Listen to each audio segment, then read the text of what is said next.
नमस्ते अस्तु भगवन् विश्वेश्वराय महादेवाय त्र्यम्बकाय त्रिपुरान्तकाय त्रिकाग्निकालाय कालाग्नि रुद्राय नीलकण्ठाय मृत्युञ्जयाय सर्वेश्वराय सदाशिवाय श्रीमन्महादेवाय नमः। ఎన్బిఏ ఛానల్ మీడియా భక్తులందరికీ కూడా మహాదేవ అందరికీ కూడా సకల సౌఖ్యాలతో ఉండాలని కోరుకుంటూ నేడుగా మనం తీసుకునేటువంటి అంశ ఏంటి అనంటే ద్వాదశ రాశుల ఫలాలు. 12 రాశులు అంటే మనకి ఎన్ని రాశులు? మేష, వృషభ, మిథున, కర్కాటక, సింహ, కన్య, తుల, వృశ్చిక, ధనస్సు, మకర, కుంభ, మీనము. ఈ 12 రాశుల వారికి మనకు ఏ విధంగా నడుస్తూ ఉంటుంది, ఈ రాశులకు ఏ ఏ స్థితిగతులు వస్తున్నాయి అనేటువంటి విషయాలు. అయితే మనకు ఇప్పుడు ప్రస్తుతానికి ఏంటి అనంటే కుజుడు ద్వాదశం నుంచి 2 నెలల పాటుగా జూన్ 7వ తారీఖు రాత్రి 10 గంటల వరకు కూడా ఉంటూ ఉంటాడు. విన్నారా? అయితే ఇక్కడ విషయం కూడా ఏంటి అనంటే కుజుడు అనేటువంటి వాడు రోగకారకుడు.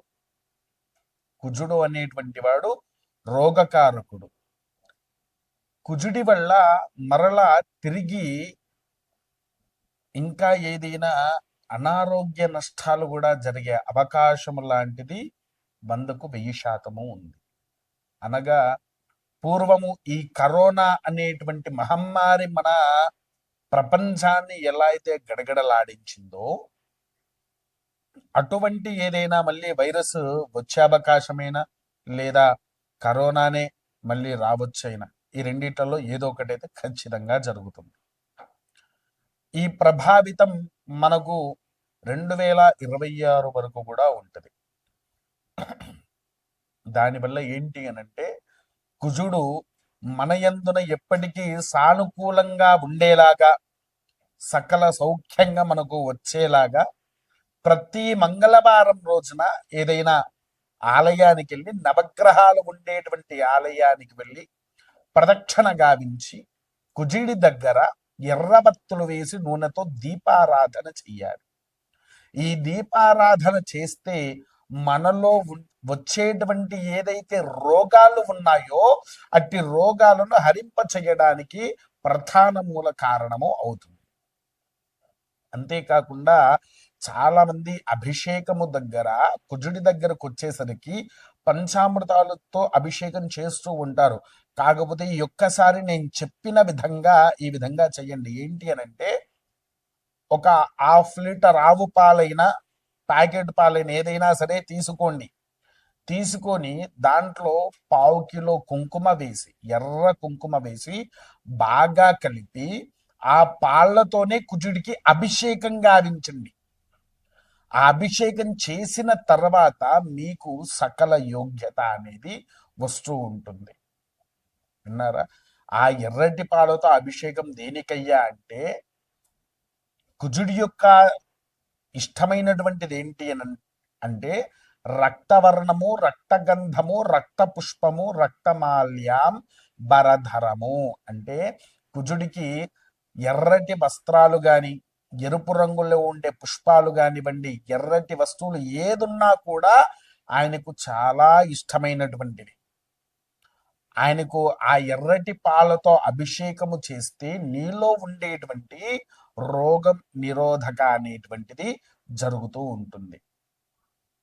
అంతేకాకుండా ఆ రోజున ఈ ద్వాదశ రాశుల వారికి ఏది మేషము నుంచి మీనం వరకు కొద్దిగా ధన నష్టము కూడా ఉంటుంది. ఎందుకనంటే కుజుడు రోగకారకుడు ఒక్కడే కాదండి, ఆయన ధనపరంగా కూడా కొన్ని విషయాల్లో అధిపతి. అప్పులు బాగా అయ్యేటువంటివి, తెలియని ఖర్చులు కూడా మనకు అవుతూ ఉంటుంది. తెలియని ఖర్చులు అవుతూ ఉంటాయి, తెలియకుండా అప్పు చేస్తూ ఉంటాము. ఈ రోగకారకంలో హాస్పిటల్కని వాటికని మనం కూడా వెళ్ళేసేసి చాలా డబ్బులు కూడా ఖర్చు పెట్టడం జరుగుతూ ఉంటుంది. రుణ ఇప్పుడు మనకు మంత్రంలోనే ఉన్నది ఏంటి అని అంటే కుజారిష్టేతు సంప్రాప్తే కుజ పూజాంచకారయేత కుజధ్యయానం ప్రవక్ష్యామి రోగ రిణ రోగ రుణ పీడోప శాంతయే. ఏంటిది? రోగ రుణ పీడోప శాంతయే. రుణ బాధతో ఉండేటువంటి వారు, అప్పుల్లో ఉండేటువంటి వారు 41 రోజుల పాటు దీక్షగా ఉంటూ స్వామివారి యొక్క అంగారక కవచ స్తోత్ర పారాయణము చేస్తే, అంగారక కవచ స్తోత్ర పారాయణాన్ని చేస్తే మనలో ఉండేటువంటి రోగ దోషాలు ఏవైతే ఉన్నాయో అట్టి దోషాలు కూడా నివారణ అవుతూ ఉంటాయి. అంతేకాకుండా కుజుడి యొక్క అష్టోత్తర శతనామాలు ఏవైతే ఉన్నాయో అట్టి అష్టోత్తర శతనామాలను కూడా మీరు అధిష్టాధికం చేసుకొని ఆ అష్టోత్తర శతనామవల్లితో స్వామివారికి రక్త పుష్పాలతో అర్చన చేస్తూ ఉండాలి. రక్త పుష్పాలు అనగా ఎర్రటి పుష్పాలు, గులాబీ కావచ్చు, నూరువరహాలు కావచ్చు, అలా మనకు ఎరుపు రంగులో ఉండేటువంటి ఏ పుష్పముతోనైనా స్వామివారికి అర్చన అనేది 108 నామాలతో గావిస్తూ ఉండాలి. ఇది ప్రథమంగా మనం ఆచరించాల్సినటువంటి నియమాలు. తర్వాత కుజుడికి ఈ 41 రోజుల పాటుగా మీరు స్వామివారికి ఆగకుండా ప్రతిరోజు 41 రోజుల పాటు 11 ప్రదక్షిణాలు గావించండి. 12 రాశుల వారు 11 ప్రదక్షిణాలు చేసినటువంటి ఎడల సకల యోగ భోగ భాగ్యాలు కూడా మనకు దక్కేటట్టుగా, మనలో ఎటువంటి రోగాలు కూడా రానియకుండా మనల్ని రక్షిస్తూ ఉంటాడు. స్వస్తి. కుంభరాశి.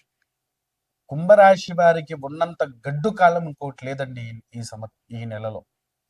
ఎందుకు అనంటే ప్రతి దానికే ఆరోగ్య సమస్యలు వస్తాయి. ఎవ్వరు దగ్గరికి తీయరు. లేనిపోని కథలు మన మీద అల్లి లేనిపోని ఎన్ని సృష్టించి చెప్తూనే ఉంటారు. శని ప్రభావం వలన లేని సమస్యల్లో ఇరుక్కునే అవకాశాలు ఉన్నాయి. లేని ఆరోగ్య సమస్యలు కూడా మనకు వచ్చే అవకాశాలు 100కి 100 ఉన్నాయి. ఎలాంటి అనారోగ్య సమస్యలు వస్తాయంటే అది ఎవ్వరికి చెప్పుకునేలాగా కూడా ఉండదు.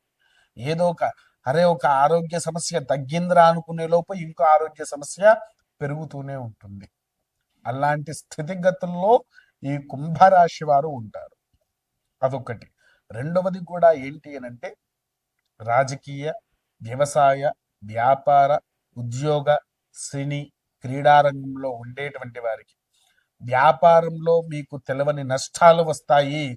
ముఖ్యంగా రైతు సోదరులారా, మీరు చాలా జాగ్రత్తగా ఉండండి. మీరు పండించే పంటలో అనుకోకుండా నష్టపడే అవకాశాలు చాలా మాటికి ఉన్నాయి. అనుకున్న పంట కూడా మీకు సరిగ్గా చేతికి రాకుండా ఇబ్బందులు పడుతూ ఉంటారు. రాజకీయ పరంగా ఉండేటువంటి వారికి ఏంటి అనంటే మీకు కూడా ఏంటి అనంటే మెడల దగ్గర నుంచి, మెడ నరాల దగ్గర నుంచి ఛాతి భాగము మరియు గుండెకు సంబంధించిన వ్యాధులు బాగా వచ్చే అవకాశాలు ఉన్నాయి. ఈ యొక్క నెలలో మీరు చాలా జాగ్రత్తగా వహించాలి. అప్పటి వరకు ఏం చేయాలి అంటే మీకు ఎటువంటి నష్టము కూడా రాకుండా ఉండాలి అనంటే పౌర్ణమి రోజున రమాసహిత సత్యనారాయణ స్వామి వారి యొక్క వ్రతాన్ని ఆచరించండి. రమాసహిత సత్యనారాయణ స్వామి వారి యొక్క వ్రతాన్ని ఆచరించిన తర్వాత ప్రతి శనివారం రోజున నవగ్రహాల దగ్గరికి వెళ్ళి శనీశ్వరుడి యొక్క ఆరాధన చేసి నువ్వుల నూనెతో స్వామివారికి దీపం వెలిగించి ఇంతంత బెల్లము వారికి నైవేద్యం పెట్టండి. అలా పెట్టినటువంటి ఎడల మీకు సకల యోగ భాగ్యాలు కూడా మీకు దక్కుతాయి.